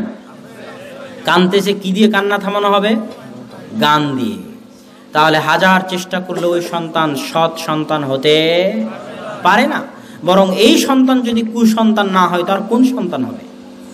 এই 2.5 থেকে 3 বছরের সময় অনেক সেন্সিয়ার, গুরুত্বপূর্ণ। এই সময় বাড়িকে টিভি মুক্ত রাখতে হবে, সন্তানকে গানের আওয়াজ মুক্ত রাখতে হবে, সিনেমা, ছবি, মোবাইল, অ্যান্ড্রয়েড মোবাইল এগুলো থেকে দূরে রাখতে হবে। মা সন্তানকে নিয়ে কোরআন তেলাওয়াত করবে, বিসমিল্লাহ বলে দুধ খাওয়াবে। যদি বিসমিল্লাহ বলে দুধ না খাওয়ায় তাহলে সন্তানও তার সাথে দুধ পান করবে। এটা আল্লাহর রাসূল বলেছে। বিসমিল্লাহ বলে দুধ খাওয়াতে হবে। সন্তানকে নাস ফালাক ইখলাস করে ফু দিতে হবে, যেন শয়তানের আসর সন্তানের উপর না হয়। নাস ফালাক ইখলাস আয়াতুল কুরসি ইত্যাদি পড়ে সন্তানকে ফু দিতে থাকতে হবে, বিসমিল্লাহ বলে দুধ খাওয়াতে হবে এবং যাবতীয় অন্যায় অনাচার কুকর্ম থেকে সন্তানকেও দূরে রাখতে হবে, সন্তানের মাকেও দূরে থাকতে হবে। সন্তানের মা যদি দূরে না থাকে তাহলে সন্তানের মায়ের প্রত্যেকটা কাজের প্রভাব এই 2.5-3 বছরের সন্তানের উপর পড়বে, কেননা এখনও সন্তান মায়ের বুকের দুধ খাচ্ছে। যেমন 9 মাস 10 দিন মায়ের রক্ত নিয়ে সে বড় হয়েছে, তেমনি 2.5 থেকে 3 বছর মায়ের বুকের দুধে সে বড় হচ্ছে, তাই মায়ের প্রতিটা কাজের প্রভাব তার উপর থাকবে। এবার যখন সন্তানের বয়স 5, 6, 7 হয়ে গেল, তখন রাসূল সাল্লাল্লাহু আলাইহি ওয়াসাল্লাম বলতেছেন, ইসলাম তার পরিকল্পনা পেশ করতেছে। ইসলামের পরিকল্পনা আমি শুরু থেকে বলে আসতেছি। ইসলাম এবার যখন 5, 6, 7 বছর হয়ে গেল, তখন ইসলাম তার পরিকল্পনা পেশ করতেছে এখন সন্তানকে কি করতে হবে। রাসূল সাল্লাল্লাহু আলাইহি ওয়াসাল্লাম বলছে, মুরু আওলাদাকুম বিসসালাত ওয়া হুম আবনাউ 7 সিনিন, তোমরা তোমাদের সন্তানদেরকে সালাতে নিয়ে যাও, সালাতের আদেশ দাও যখন তাদের বয়স 7 বছর। ওয়াজরিবুহুম, আর তাদেরকে সালাতের জন্য পিটাও মারো যখন তাদের বয়স 10 বছর। ওয়াফরিকু বাইনা মাযাজিহিন্না, আর তাদের বিছানা পৃথক করে দাও যখন তাদের বয়স 10 বছর। তাদের বিছানা পৃথক করে দাও যখন তাদের বয়স 10 বছর। 10 বছরের বেশি ভাই বোন এক বিছানায় এক ল্যাপ ক্যাথার নিচে ঘুমাতে পারে না, এটা ইসলামের নিয়ম। আমি বলে যাইনি, আল্লাহর রাসূল বলে গেছেন। 1400 বছর থেকে হাদিসের পাতায় এভাবেই আছে। আবু দাউদ, নাসাই, তিরমিজি। আবু দাউদ হাদিস নাম্বার 495। 1400 বছর থেকে আল্লাহ রাসূলের মুখের কথা এভাবেই হাদিসের পাতায় আছে। 7 বছর বয়স হয়ে গেলে সালাতে নিয়ে যাও, 10 বছর বয়স হলে সালাতের জন্য পিটাও, 10 বছর বয়স হয়ে গেলে বিছানা আলাদা করে দাও, বিছানা পৃথক করে দাও। এটা রাসূল সাল্লাল্লাহু আলাইহি ওয়াসাল্লামের নির্দেশ। এই 5, 6, 7 বছরে আরো কি করবে? আর এক হাদিসে রাসূল সাল্লাল্লাহু আলাইহি ওয়াসাল্লাম এরকম 5, 6 বছরের 7 বছরের একটা ছোট্ট বাচ্চাকে বলতেছেন, ইয়া গোলাম সাম্মিল্লাহ, হে ছোট বাচ্চা, বিসমিল্লাহ বলে খাদ্য গ্রহণ করো। অকুল বিয়ামিনিক, ডান হাতে খাও। অকুল মিম্মা ইয়ালিক, নিজের পাশ থেকে খাও, প্লেটের চারিদিক থেকে খেও না। নিজের পাশ থেকে খাও, প্লেটের চারিদিক থেকে খেও না, নিজের পাশ থেকে খাও। অকুল মিম্মা ইয়ালিক, এই দুটো হাদিসকে সামনে রাখলে স্পষ্ট হয় যে 5, 6, 7 বছরের সন্তানকে আদব কায়দা আদর্শ শিখাতে হবে। আর এই আদব কায়দা আদর্শ শিখানোর দায়িত্ব কার? পিতা মাতার। এখানে একটা ফজিলত আপনাকে বলে যায় সব অভিভাবককে। আপনি যদি আপনার সন্তানকে 5, 6, 7 বছরে বাড়ি থেকে বের হওয়ার দোয়া শিখাতে পারেন, বাড়িতে ঢুকলে আসসালামু আলাইকুম বলতে হয় এটা শিখাতে পারেন, বাড়ি থেকে বের হলে আসসালামু আলাইকুম বলতে হয় এটা শিখাতে পারেন, গাড়িতে উঠার দোয়া শিখাতে পারেন, বাথরুমে প্রবেশ করলে ল্যাট্রিনে প্রবেশ করলে কি বলতে হয় সেটা শিখাতে পারেন, বাথরুম থেকে বের হলে কি পড়তে হয় সেটা শিখাতে পারেন, ঘুমের দোয়া শিখাতে পারেন, ঘুম থেকে উঠার দোয়া শিখাতে পারেন, সালাত কিভাবে আদায় করতে হয় সেটা শিখাতে পারেন, সূরা ফাতিহা সালাতের মধ্যে পড়তে হয় সেই সূরা ফাতিহা আপনি মুখস্থ করাতে পারেন। এই জিনিসগুলো যদি আপনি আপনার সন্তানকে শিখাতে পারেন তাহলে আর সবচেয়ে বড় ফজিলত হচ্ছে আপনার এই সন্তান পৃথিবীতে যতদিন বেঁচে থাকবে ততদিন যা সালাত আদায় করবে তার নেকি আপনি পাবেন, কেননা সালাত তার বাপ মা শিখিয়েছিল। যতদিন এই ছেলে আসসালামু আলাইকুম দিয়ে পৃথিবীর যে বাড়িতে প্রবেশ করবে তাতে জানে কি হবে, সেই নেকির একটা অংশ আপনি কবরে বসে পাবেন। যতদিন এই ছেলে ইসলামী আদর্শের উপর আদব কায়দার উপর চলবে, যখনই চলুক যেদিনই চলুক, যদি আপনি পিতা এবং মাতা হিসেবে তাকে শিখিয়ে থাকেন তাহলে তার নেকির একটা অংশ আপনি পেতে থাকবেন। এই নেকি আপনি গ্রামের মক্তবের শিক্ষককে কেন দিতে যাবেন? এই নেকি আপনি গ্রামের হুজুরকে কেন দিতে যাবেন? মাদ্রাসার শিক্ষককে কেন দিতে যাবেন? এই নেকি আপনি নেওয়ার চেষ্টা করুন। আপনার সন্তান যেন আপনার শিখানো আদর্শ আদব কায়দার উপর মরা পর্যন্ত থাকে, যাতে আপনার শিখানো আদর্শ আদব কায়দার উপর যতদিন থাকবে তার একটা নেকি আপনি কবরে বসে হলেও পেতে থাকবেন। এর চেয়ে বড় সৌভাগ্যের দুনিয়াতে আর কিছু হতে পারে না। এই 5, 6 বছর আপনি সন্তানকে কি শিখাতে পারেন? এই 5, 6 বছর সন্তানের সাথে আপনার কি কি কাজ হতে পারে? এই 5, 6, 7 বছর সর্বপ্রথম সন্তানকে তার সৃষ্টিকর্তার সাথে পরিচয় করিয়ে দিতে হবে। যতক্ষণ একটা মনে করেন কথার কথা আপনার সন্তান হারিয়ে গেল, হারিয়ে যাওয়া সন্তান যতক্ষণ না পিতার সাথে মিলিত হয় ততক্ষণ ওই সন্তান যেমন ছটপট করতে থাকে, ওই পিতা যেমন ছটপট করতে থাকে। যতক্ষণ না তারা পরস্পরে মিলিত হয় ততক্ষণ তারা যেমন ছটপট করতে থাকে, তেমনি দুনিয়াতে আসা আল্লাহর সৃষ্টিজীব যতক্ষণ না আল্লাহর সাথে সম্পর্ক গড়ে তোলে, যতক্ষণ না আল্লাহর সাথে তার যোগাযোগ হয়, যতক্ষণ না আল্লাহর সাথে তার কথা হয়, যতক্ষণ না হাত তুলে দুটো আল্লাহকে ডাকতে শিখে, যতক্ষণ না কপাল সিজদায় আল্লাহর জন্য রাখতে শিখে, ততক্ষণ তার আত্মা ছটপট করতে থাকে। কেননা এখনো সৃষ্টিকর্তার সাথে মিলিত হয়নি, যে সৃষ্টিকর্তার সাথে এখনো পরিচয় হয়নি, যে ততক্ষণ সৃষ্টিকর্তাও এই অপেক্ষায় থাকেন কখন আমার বান্দা ফিরবে, কখন আমার বান্দা আসবে, কখন আমার বান্দা আমার রাস্তায় ফিরবে, আমার দিকে ফিরবে, আমার কাছে ফিরবে, আমার পথে ফিরবে। এই জন্য দুনিয়াতে আসা প্রত্যেক নবজাতক ভূমিষ্ঠ নতুন সন্তানের বুদ্ধি বিবেক হওয়ার পর সর্বপ্রথম কার সাথে সম্পর্ক গড়ে তুলতে হবে? আল্লাহর সাথে। সর্বপ্রথম তাকে পরিচিত করে তুলতে হবে আল্লাহর সাথে, যেন সে কোনোদিন হতবিহব্বল না হয়, ভয় না পায়, আল্লাহকে বুঝতে শিখে, আল্লাহ কোথায় আছে জানতে শিখে, আল্লাহকে ডাকতে শিখে, বিপদ আপদে আল্লাহর কাছ থেকে পানাহ চাইতে শিখে এবং বিপদ আপদে আল্লাহর উপর ভরসা করতে শিখে, শক্ত মজবুত স্থায়ী কঠিন হতে শিখে, পৃথিবীর কাউকে দেখে ভয় না পেতে শিখে, শুধু আল্লাহকে দেখে ভয় পেতে শিখে। এই শিক্ষাগুলো প্রথম শিক্ষা হতে হবে। দ্বিতীয়, আউয়ালু তালিমিন আলা ওয়াজহিল আরজ তুআল্লিমু ওয়ালাদাক হুয়াল কোরআন। আপনি আপনার ছেলেকে ডাক্তার বানান, ইঞ্জিনিয়ার বানান, বিজ্ঞানী বানান, আমার কোনো আপত্তি নাই, যেটাই বানান, তবে আপনার উপর ফরজে আইন, আপনার উপর ফরজে আইন, আপনার উপর ফরজে আইন, আপনার উপর ফরজ। আমি চ্যালেঞ্জ দিয়ে গেলাম, আপনার উপর ফরজ আপনার সন্তানকে সর্বপ্রথম যে শিক্ষা আপনি দিবেন সেই শিক্ষা হবে কোরআনের শিক্ষা। যদি কোরআনের শিক্ষার আগে অন্য কোনো শিক্ষা সন্তানকে দেওয়ার চেষ্টা করেন, হারাম হবে। আমি বলে গেলাম, সর্বপ্রথম যে শিক্ষা দুনিয়াতে আসার পর সে পাবে, তাকে যদি কোরআনের শিক্ষা বাদ দিয়ে কিন্ডারগার্ডেনে ভর্তি করেন, তাকে যদি কেজি স্কুলে ভর্তি করেন, এখনও সে কোরআন পড়তে পারে না, এখনও সে কোরআন পড়া শেখেনি, এখনও সে আরবি অক্ষর চেনে না, তাহলে বাপ বেটা উভয় গুনাহগার। এই গুনাহ মরা পর্যন্ত বয়ে বেড়াতে হবে, কিয়ামত পর্যন্ত বয়ে বেড়াতে হবে। যে কোনো মূল্যে যাই বানান, যে কোনো মূল্যে, মুচি হোক, মেথর হোক, রিক্সা চালক হোক, ভ্যান চালক হোক, যে হোক, রাস্তায় ভিক্ষে করে খাক, তাতেও আপত্তি নাই, কিন্তু সর্বপ্রথম যে জিনিসটা তাকে শিখান, পড়তে পারতে হবে। কোরআন পড়তে পারা ছাড়া কোনো মুসলমান এটা কল্পনা করা অনেক কঠিন, অনেক ভয়াবহ। এই জন্য সবার আগে কোরআন পড়া শিখতে হবে, কেননা আমার এবং আপনার হেদায়েতের মাধ্যম হচ্ছে কোরআন। আল্লাহ কোরআনকে বলেছেন হুদাল লিন্নাস। আল্লাহ বলেনি আব্দুল্লাহ তুমি হেদায়েতের মাধ্যম, আব্দুল্লাহ আজকে এসে 10টা মানুষের সামনে বক্তব্য দিবে আর আপনি হেদায়েত হয়ে যাবেন, এটা আল্লাহ বলেননি। আল্লাহ বলছে কোরআন হুদাল লিন্নাস। কি থাকলে মানুষ হেদায়েত হবে? কোরআন থাকলে মানুষ হেদায়েত হবে। আমি আপনাকে হেদায়েত করতে পারতেছি, আমার কথা শুনে আপনি হেদায়েত হচ্ছেন কেন?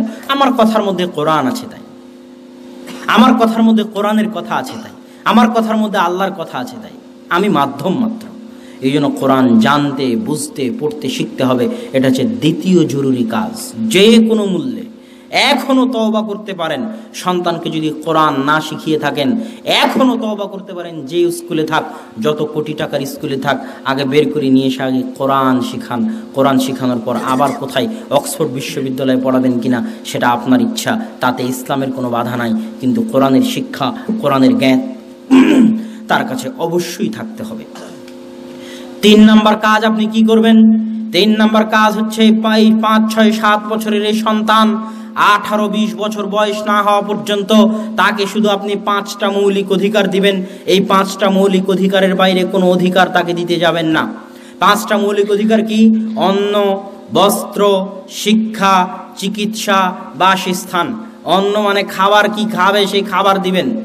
বস্ত্র মানে কি পরবে সেই পরা দিবেন। শিক্ষা, কোথায় শিক্ষা নিতে হবে, সেখানে কি খরচ, সেই খরচ বহন করবেন। চিকিৎসা, অসুখ বিসুখ হলে কি খরচ করতে হবে সেই খরচ বহন করবেন। বাসস্থান, কোথায় থাকবে সেই থাকার জায়গার ব্যবস্থা করবেন।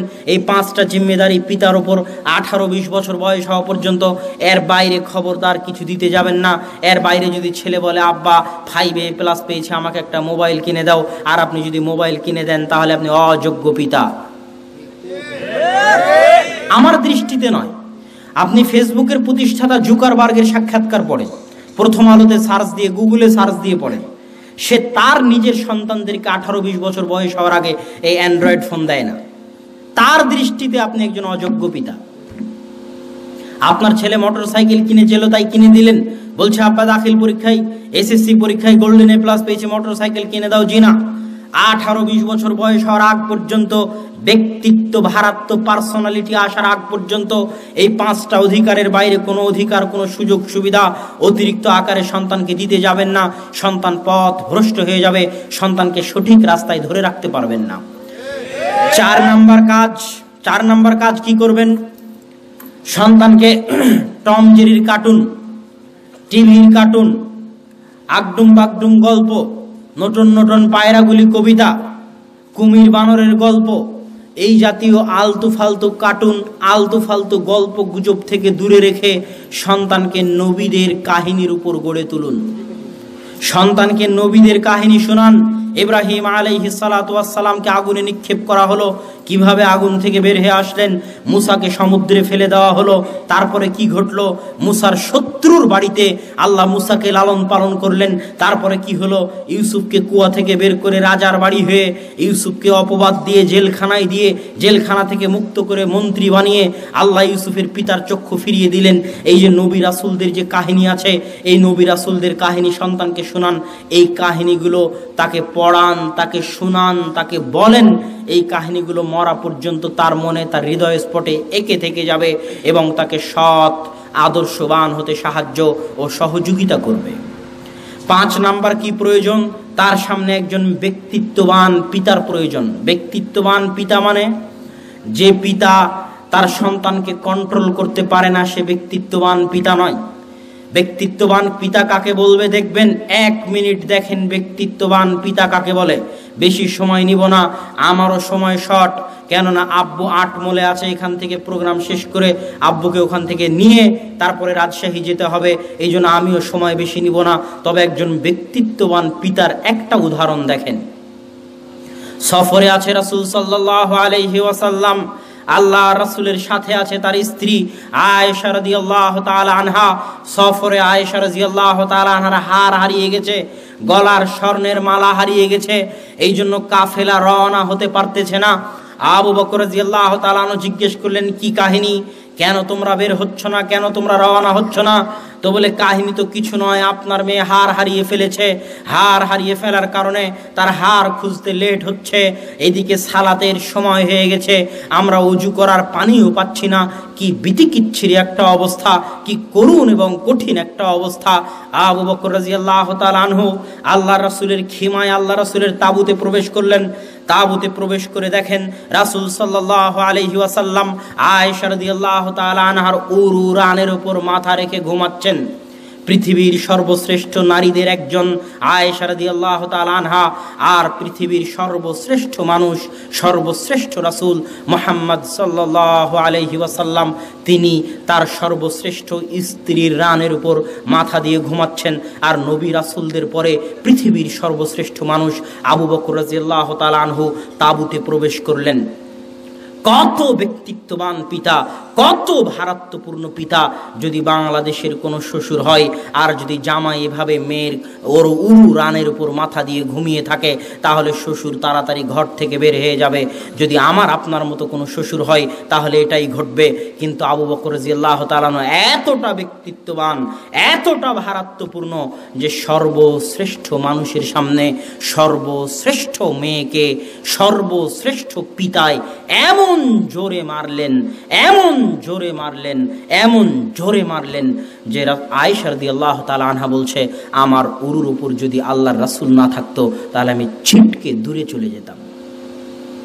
এটা হচ্ছে একজন ব্যক্তিত্ববান পিতা। আপনি বাড়িতে ঢোকেন, আপনি আপনার সন্তানকে কন্ট্রোল করতে পারেন না, আপনার স্ত্রী আপনার সন্তানকে কন্ট্রোল করতে পারে না, মানে আপনারা উভয়ই জন্ম দিয়েছেন ঠিকই, এখনো পিতা হননি, এখনো মা হতে পারেননি, এখনো পিতা হতে পারেননি। পিতা বাড়িতে ঢুকবে তো বাড়ি শুনশান নীরব হয়ে থাকবে, ভয়ে থরথর করে সন্তানেরা কাঁপতে থাকবে, এর নাম পিতা। পিতার চোখ যেদিকে যাবে, সন্তান যেদিকে যাবে, এর নাম পিতা। পিতাই খাওয়ায়, পিতাই পড়ায়। কিন্তু পিতা নিজের ভারাত্ম ব্যক্তিত্ব রক্ষা করতে পারেনি, এই জন্য পরিবার কন্ট্রোল করতে পারেনি। এই জন্য আপনাকে ব্যক্তিত্ববান ভারাত্মবান হতে হবে, তাহলে আপনার সন্তান আপনার থেকে শিখবে। আর যদি আপনার মধ্যে ব্যক্তিত্ব ভারাত্ম না থাকে তো আপনার সন্তান আপনার থেকে শিখতে পারবে না। আর যখন সন্তান পিতার থেকে শিখতে পারবে না তখন সন্তানের পথভ্রষ্ট হওয়ার সম্ভাবনা অনেক অনেক গুণ বেশি। আমি বক্তব্য লম্বা করব না। এবার 5 নম্বর পয়েন্ট। আগের 4টা কি বলেছিলাম ভুলে গেছেন কিনা মনে নাই। সর্বপ্রথম সন্তানকে তাওহীদের সাথে সম্পৃক্ত করে দিতে হবে। দ্বিতীয়ত সন্তানকে টিভি মোবাইল 18-20 বছর বয়স পর্যন্ত দূরে রাখতে হবে। তৃতীয়ত সন্তানকে আপনি নিজে আদব কায়দা শিখাবেন, নিজে আদর্শ শিখাবেন। চতুর্থত সন্তানকে নবীদের কাহিনী শোনাবেন, বিভিন্ন কার্টুন আজে বাজে ফালতু জিনিস থেকে দূরে রাখবেন। পঞ্চমত সন্তানের সামনে আপনাকে ব্যক্তিত্ববান আদর্শবান হিসেবে পেশ করতে হবে যেন সন্তান আপনাকে অনুসরণ করতে পারে। ষষ্ঠত সন্তান যদি এই গাবতলির বাজারের রাস্তা চিনতে পারে, সন্তান যদি সিনেমার টিকিট কোথায় পাওয়া যায় সেই রাস্তা চিনতে পারে, সন্তান যদি বিপিএলের জুয়া কোথায় হয় সেই রাস্তা চিনতে পারে, সন্তান যদি মিষ্টির দোকান কোথায় সেই রাস্তা চিনতে পারে, কোন বাড়িতে টিভি আছে সেই বাড়িতে কিভাবে যাওয়া যায়, কয়টার দিকে টিভিতে অনুষ্ঠান আছে সেটা মনে রাখতে পারে, তাহলে সন্তানকে অবশ্যই মসজিদের রাস্তাও চিনাতে হবে। মসজিদের সাথে সম্পর্ক ছাড়া আদর্শ সমাজ, আদর্শ পরিবার, আদর্শ সন্তান গড়ে উঠতে পারে না। 1 মিনিট আপনাকে আমি দেখাই। আল্লাহ সুবহানাহু তাআলা তার নবী ইব্রাহিমকে বলতেছে, ইব্রাহিম মানে কে জানেন? আবুল আম্বিয়া, সকল নবীর পিতা। ইব্রাহিম আলাইহিস সালাতু ওয়াস সালামের পরে কিয়ামত পর্যন্ত মুহাম্মদ সাল্লাল্লাহু আলাইহি ওয়াসাল্লাম পর্যন্ত যত নবী এসেছে সকল নবীর পিতা হচ্ছে ইব্রাহিম আলাইহিস সালাতু ওয়াস সালাম। তো ইব্রাহিম আলাইহিস সালাতু ওয়াস সালামকে লক্ষ্য করে আল্লাহ সুবহানাহু তাআলা বলতেছে, ওয়া তাহহির বাইতিয়া লিত-তাইফিন। ইব্রাহিম তাকান এই দিকে, বক্তব্য শেষের দিকে চলে এসেছি, মনোযোগ বক্তব্যের প্রতি রাখেন। ইব্রাহিমের মতো এত মহান নবীকে, যিনি সকল নবীর পিতা, ইব্রাহিমের পরে আর কোন নবী আসেনি যে নবীর পিতা ইব্রাহিম নন। ইব্রাহিমের পরে আর কোন নবী আসেনি যে নবীর পিতা ইব্রাহিম নন। সেই ইব্রাহিম আবুল আম্বিয়া, নবীদের পিতাকে লক্ষ্য করে আল্লাহ বলতেছে, ইব্রাহিম তোমরা বাপ বেটা মিলে মানে কে কে? ইব্রাহিম আর ইসমাইল, তোমরা বাপ বেটা মিলে তাহহির বাইতিয়া, কাবা ঘর ঝাড়ু দাও। ইব্রাহিম তোমরা বাপ বেটা মিলে কাবা ঘর মুছো। ইব্রাহিম তোমরা বাপ বেটা মিলে কাবা ঘর পরিষ্কার করো। ইব্রাহিম তোমরা কাবা ঘরের খাদেম। আজকের সমাজে আপনার মসজিদের খাদেম মনে করছেন সবচেয়ে নিম্নমানের, সবচেয়ে কম দামের চাকরির, যে গ্রামের চেয়ারম্যান মেম্বার ওই খাদেমকে গিয়ে ধমক দিবে, খাদেমের সাথে খারাপ ব্যবহার করবে। আল্লাহ ইব্রাহিমকে বলতেছে, ইব্রাহিম তোমরা বাপ বেটা মিলে কাবা ঘর মুছো। ইব্রাহিম, মানুষ যে নাকের পোটা ফেলে যাবে, সিগান ফেলে যাবে, ওই সিগান ইব্রাহিম তুমি পরিষ্কার করো।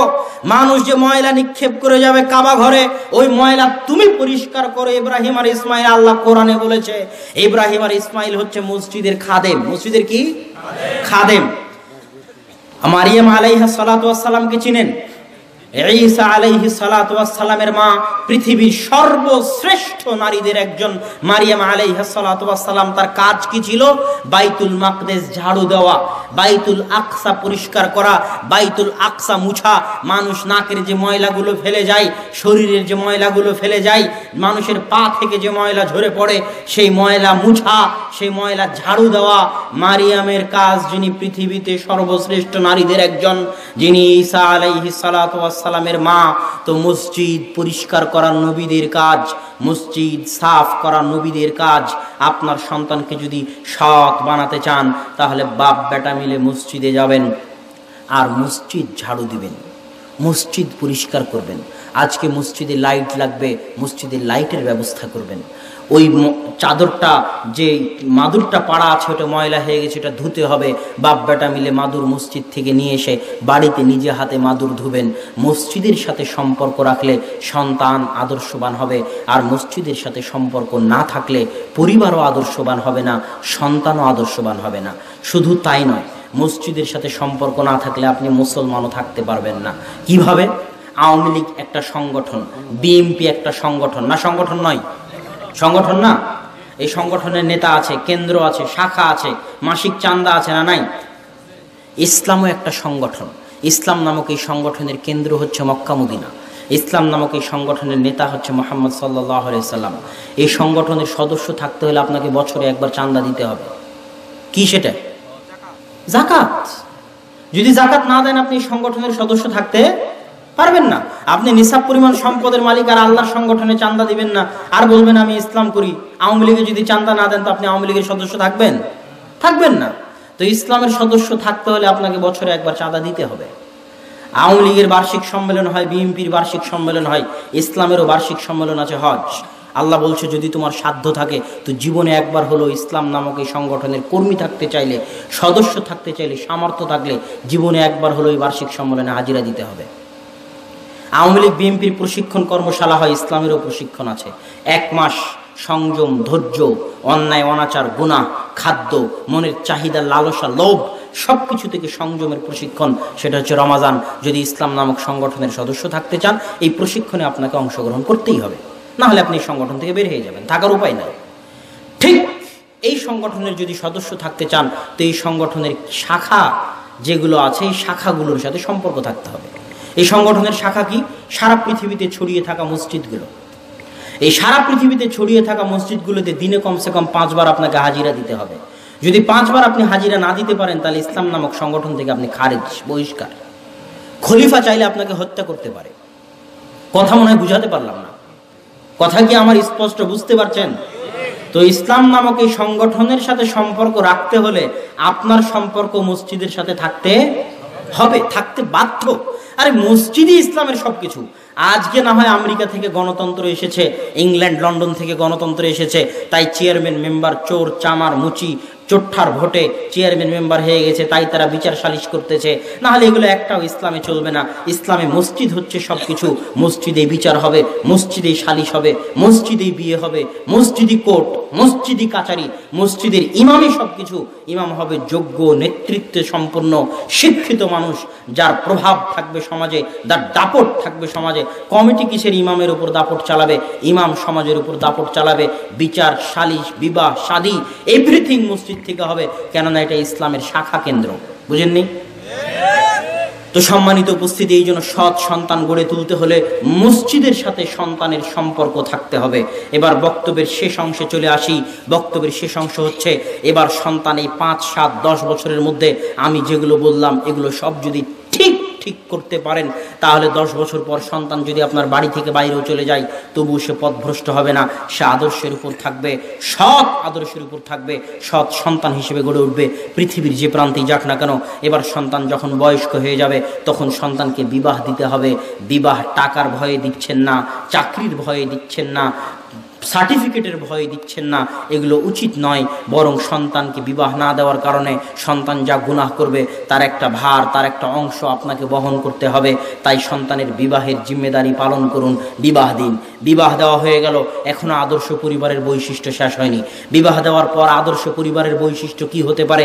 সন্তানের বিবাহ হওয়ার পর 2-3টে সন্তান একসাথে থাকে। ভাবির সাথে পর্দা করা লাগবে না? লাগবে না? কেন লাগবে? আল্লাহ সুবহানাহু ওয়া তাআলা যাদেরকে মাহরাম করে দিয়েছেন তারা কারা? যাদের সাথে বিয়ে হারাম। বাপের সাথে মেয়ের বিয়ে হারাম, এই জন্য বাপ মেয়ের মাহরাম। মায়ের সাথে ছেলের বিয়ে হারাম, এই জন্য ছেলে মায়ের মাহরাম। কিন্তু আপনার ভাই যাকে বিয়ে করেছে, আপনার ভাই আজ যদি তাকে তালাক দেয়, ইদ্যত পালনের পর আপনি তাকে বিয়ে করতে পারবেন। বুঝতে পারেননি মনে হয়? আপনার চাচা যাকে বিয়ে করেছে, আপনার চাচা যদি তালাক দেয় আপনি ইদ্যত পালনের পর আপন চাচিকে বিয়ে করতে পারবেন। আপনার মামা যাকে বিয়ে করেছে, আপনার মামা যদি আপনার মামিকে তালাক দেয় ইদ্যত পালনের পর আপনি বিয়ে করতে পারবেন। এই জন্য যাদের সাথে বৈবাহিক সম্পর্ক জায়েজ তাদের থেকে পর্দা রক্ষা করতে হবে। পর্দার মধ্যে আত্মমর্যাদা আছে, পর্দার মধ্যে আত্মসম্মান আছে। আর যার মধ্যে পর্দা নাই তার মধ্যে দিয়াতা আছে। দিয়াতা মানে বুঝেন? শুকুর হচ্ছে দায়ুস। শুকুরের মধ্যে দিয়াসা আছে, শুকুর হচ্ছে দায়ুস। শুকুর কি করে?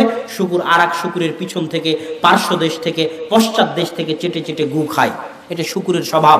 এই জন্য যারা শূকরের গোস্ত খায়, যাদের রক্তে শূকরের রক্ত থাকে, তাদের সামনে যদি তাদের ছেলে মেয়ে বউয়ের সামনে আর একজন যদি জেনাও লিপ্ত হয় প্রকাশ্যে, তবুও কোনো প্রতিক্রিয়া তার শরীরে হয় না, কেননা তার শরীরে শূকরের রক্ত প্রবাহিত আছে।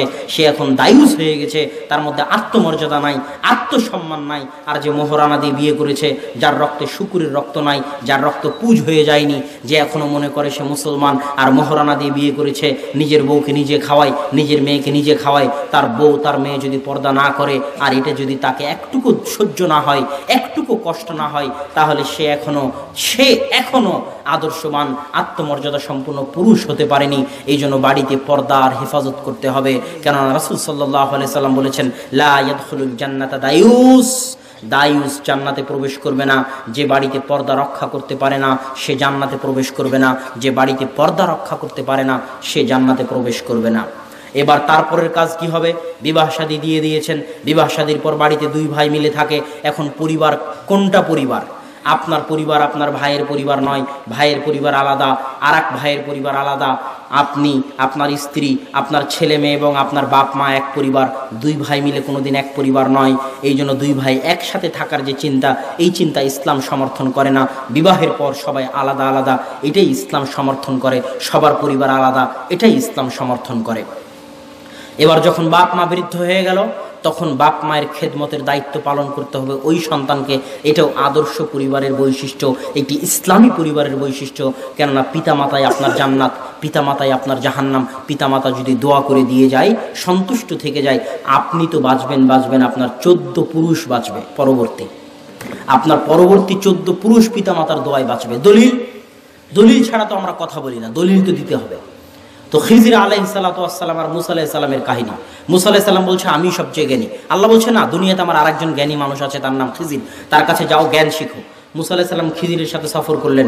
সফরের শেষ কাহিনী, একটা গ্রামে মুসা এবং খিজির আলাইহিস সালাতু ওয়াস সালাম মনে করেন গাবতলিতে ঢুকেছে। গাবতলির মানুষকে বলতেছে, দুয়ারপাড়া হামিদপুরের মানুষকে বলতেছে আমাদের খেতে দাও, আমরা দুইজন মুসাফির মানুষ এসেছি। তো হামিদপুর, দুয়ারপাড়া, গাবতলির মানুষ তাদেরকে খেতে দিল না। দুইজন নবী, তারা তো আর জানে না যে তারা নবী। একজন নবী আর একজন আল্লাহর প্রিয় বান্দা, জ্ঞানী মানুষ। তো যখন খেতে দিল না, তখন মুসা আলাইহিস সালামের মন খুব খারাপ। মুসা আলাইহিস সালাম বলছেন চলেন এই গ্রামে থাকবো না। খিজির বলছে না, এই গ্রামে একটু কাজ আছে। কি কাজ? ওই দেখতে পাচ্ছেন একটা বাড়ি ধ্বংস হয়ে পড়ে আছে, ওই বাড়িটা ঠিক করতে হবে। দুইজন মিলে মিস্ত্রি, যোগালি আর ওই লেবার, দুইজনই মিস্ত্রি, লোবার, যোগালি সবকিছু হয়ে ইট মাটি ঢেল কেটে দুইজন মিলে বাড়িটাকে হেফাজত করে তৈরি করে দিলেন। মুসা আলাইহিস সালামের মন খুব খারাপ, যে গ্রামের লোক খেতে দিল না, সেই গ্রামের মানুষের আপনি বাড়ি ঠিক করে দিলেন। তো খিজির আলাইহিস সালাতু ওয়াস সালাম উত্তরে বলতেছে, আপনি জানেন না, খানা আবাওয়াহুমা সালিহা, যাদের বাড়ি ঠিক করে দিলাম তাদের বাপ মা সৎ ছিল। বুঝাতে পারিনি। ওই দুই এতিমের সন্তানের সম্পদ হেফাজতের জন্য আল্লাহ নবী পাঠালেন। দুই এতিমের সন্তানের সম্পদ হেফাজতের জন্য আল্লাহ কাকে পাঠালেন? নবী পাঠালেন। কেন? ওই দুই এতিম সন্তানের বাপ মা সৎ ছিল, তাদের দোয়া ছিল, তাদের দোয়ার এত জোর, এত শক্তি যে আল্লাহ নবী পাঠিয়ে তাদের সম্পদ হেফাজত করলেন। বাপ মাকে যদি সন্তুষ্ট রাখতে পারেন, আপনি তো বাঁচবেন, আপনার 14 পুরুষ পরবর্তী বংশধরও বাঁচবে। এই জন্য আদর্শ পরিবারের আরেকটা বৈশিষ্ট্য হচ্ছে বাপ মাকে সন্তুষ্ট রাখতে হবে, বাপ মায়ের সাথে ভালো ব্যবহার করতে হবে। এবার একটা আদর্শ পরিবারের দিন কেমন হতে পারে এটা বলে বক্তব্য শেষ করে দেব। আদর্শ পরিবারের দিন শুরু হবে ফজরের সালাত দিয়ে। ফজরের সালাতে বাপ হোক ভাই হোক সবাই সবাইকে ডাকবে, একজন যাবে আর একজন যাবে না, এটা হতে পারে না। সবাই সবাইকে ডেকে মসজিদের সাথে সম্পর্ক থাকবে, মসজিদে যাবে।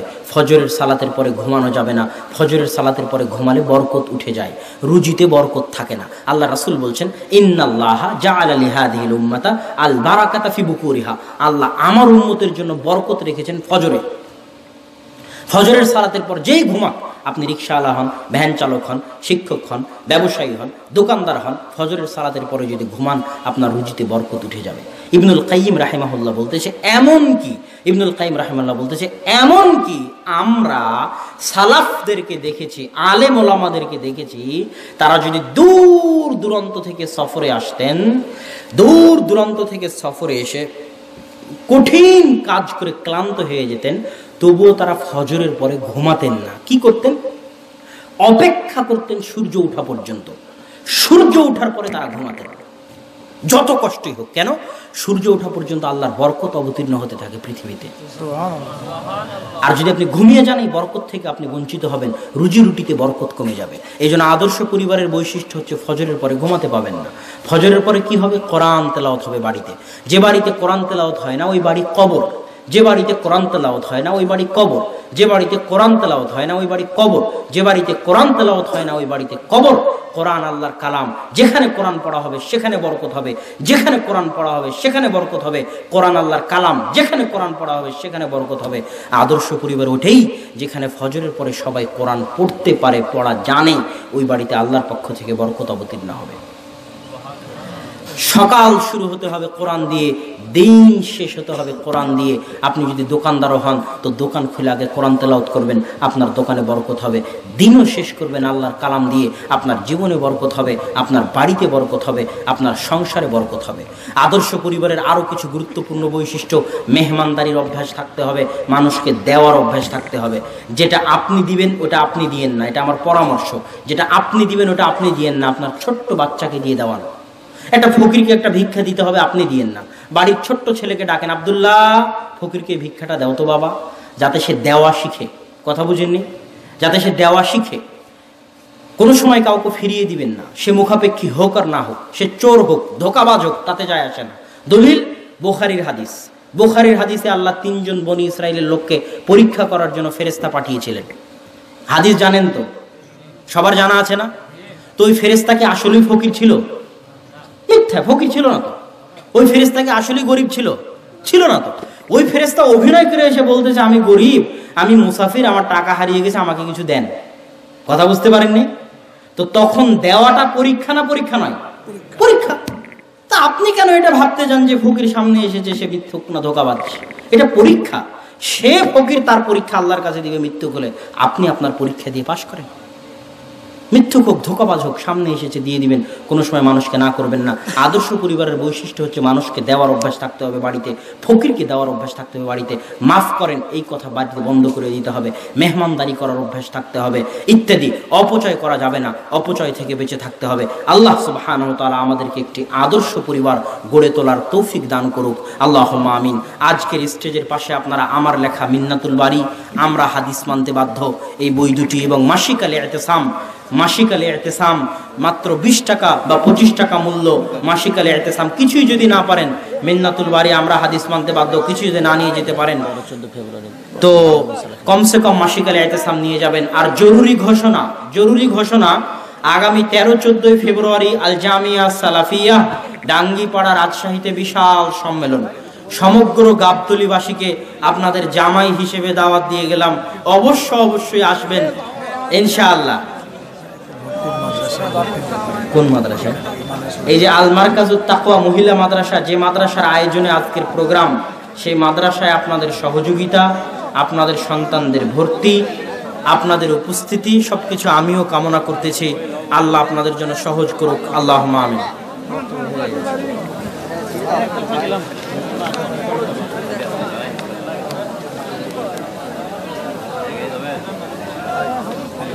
বেশি খাইলে কি বলেছে, যেটা বিবেকের ক্ষতি হয় তার কম হারাম যদি হয়, 2 লিটার 7 আপ খেলে তো বিবেকের ক্ষতি হয় না। 7 আপকে তো আমরা হারাম বলিনি। বাংলাদেশের যে কোনো লিভারের ডাক্তার বুঝেন তো, লিভার ক্যান্সার বুঝেন? লিভার ক্যান্সার কেন লিভার ক্যান্সার হয়? ফ্যাটি লিভার থেকে লিভার ক্যান্সার হয়। লিভারে যখন চর্বি জমে তখন ওই চর্বি জমার কারণে লিভার কাজ করতে পারে না। আস্তে আস্তে যখন লিভার কাজ করা বন্ধ করে দেয় তখন লিভার ক্যান্সার হয়।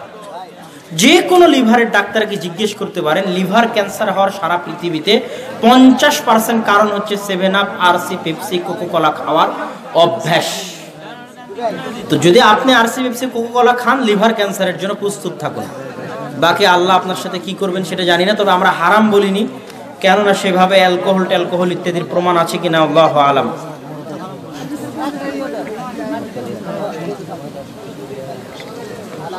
আর কোনো প্রশ্ন আছে? এটা কি মেয়ে একটা মৃত্যুবরণ করেছে, তার নাম 500 টাকা দান করেছেন এবং দোয়া চাইছে। কে? একজন মেয়ে মারা গেছে, তার জন্য 500 টাকা দান করছে এবং দোয়া চাইছে। একজন মেয়ে মারা গেছে, তার জন্য দোয়া চেয়েছেন। আমরা দোয়া করি আল্লাহ সুবহানাহু ওয়া তাআলা তার কবরের আযাবকে মাফ করে দিন। আল্লাহুম্মা আমিন। আল্লাহুম্মা আমিন। জি দেন, দিয়ে দেন।